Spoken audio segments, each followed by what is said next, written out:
Hey everyone, how's it going? This is the Bald Metal Nerd coming at you with another video. And in this one, I thought I would talk about a subject that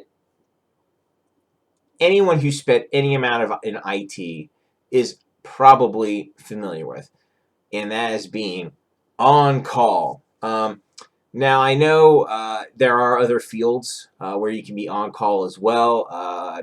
Sometimes like plumbers and electricians can, for 24-hour emergency service, medical professionals, basically in any industry where, you have to, where there might be a need for somebody at any hour of any day, right?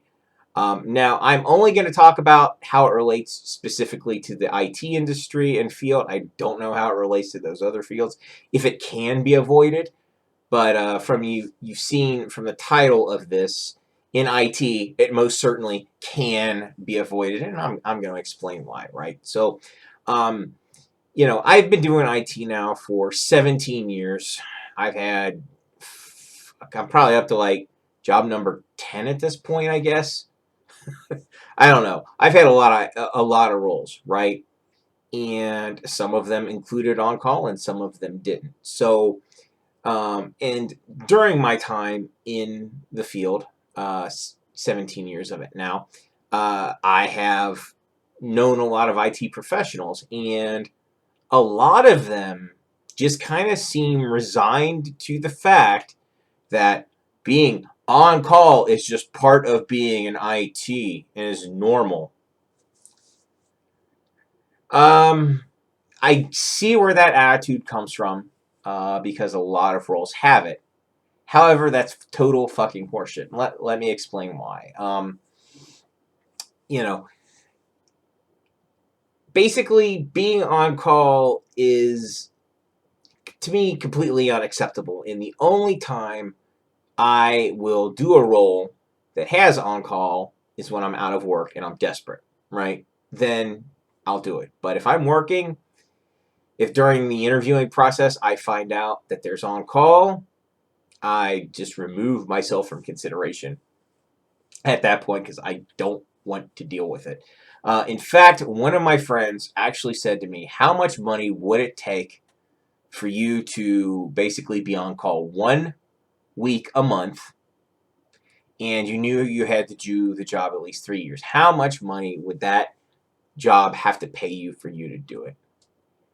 And I said they would have to pay me, I don't know, a fairly ridiculous sum, like $250,000 or $300,000 a year. Basically, an amount no company is ever probably going to pay me. I said that's how much it would take. I said that's how much I hate being on call. Let me explain kind of why I hate it so much. Now, in some companies, you do actually get paid extra for it, right? You'll get paid, basically so much every day you're on call just for being on call, and you get paid even more if you get a call while you're on call, right? So I actually did experience that once, and that was when I worked at one company. That was a very long-term job for me. I worked there 6 years. It's actually the one I got laid off from in 2016, the start of my current kind of cycle. But anyway, it used to be we'd get paid $100 for being on call that week, and then of course we got paid anytime we got a call. But the cool thing about that was we were only on call till like 9 o'clock at night, or it was either 9 or 10 at night. It wasn't a 24/7. It wasn't like we'd get calls at 3 a.m. or whatever, right? So I considered that a pretty benign form of it, because it was nice to get that extra $100, and it was nice to get paid extra when we got the calls, because I just saw that as a little bit more dollar signs. It wasn't bad at all. That to me, that form of on call isn't bad. Like, if you're getting compensated extra for it, I can kind of live with it. And if I'm getting a 3 a.m. call, man, I'd want to get compensated a shitload for that, right? But that's not usually how it goes. In most organizations, it is just expected to be, quote, part of the job, right? So what does that mean? that means you don't get paid one extra fucking dime for it, right? So, um, you're basically still doing your 40 hours plus on top of that. If something happens after hours, you're dealing with that bullshit as well. Um, no matter what, 3 a.m. can roll around and you can get a phone call. And believe me, it's fucking happened to me. I've gotten calls at 3 a.m. I had to get out of bed and go somewhere. And by the time I get there, the issue's resolved. That was super fun. So basically, it's when you're on call, it's like having the sword of Damocles hanging over you all the time. You never know when it's going to fall on you and fuck you up and just ruin your fucking day, right? It doesn't matter what you're doing. It's just, that's the way it is, right? And,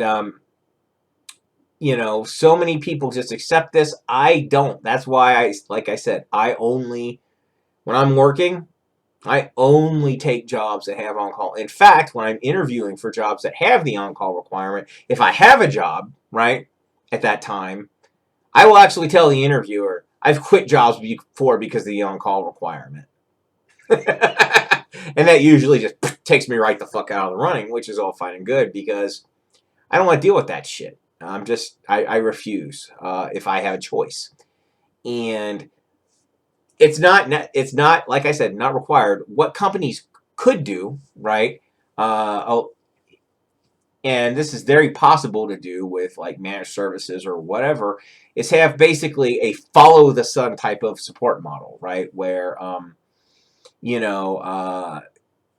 if you really have critical needs in the middle of the night, you can call some service center that has, some information about whatever your setup is and can kind of, do work on it. I guess the only time that wouldn't be a thing is if something like physically broke. Obviously, that's not going to work if it's just a support center remote. But so many things could be resolved that way. And if you truly are a 24/7 organization, have 3 shifts of IT workers. Don't just staff first shift and then expect those poor fuckers to take calls after first shift. If you don't want to pay people to work it, too fucking bad. It's just not supported after when people aren't there. Oh well, So basically, what I'm trying to say is there are a lot of jobs out there that don't have on call. So if you are an IT professional, don't think that you have to do on call. You most certainly do not. You do not have to fall for this modern slavery because that's essentially what it is. Because you're being forced to do labor for no extra compensation. It's slavery, period. So, I guess, technically you can leave, but, it's absolutely horrible and it extremely negatively impacts your quality of life. So next time you're on the job hunt, if you are an IT pro, do yourself a favor. Don't accept a job with an on-call component because it's not worth it. It will greatly, very negatively impact your quality of life. So anyway, that's pretty much it. I just wanted to rant about it because that is probably the worst aspect of being an IT. And I've been lucky. The majority of my jobs have not had on-call components, but of course that's mostly by my own design, right? So that is basically it. I hope you guys like this. As always, live long and prosper. Keep on rocking. I'll see you in the next one.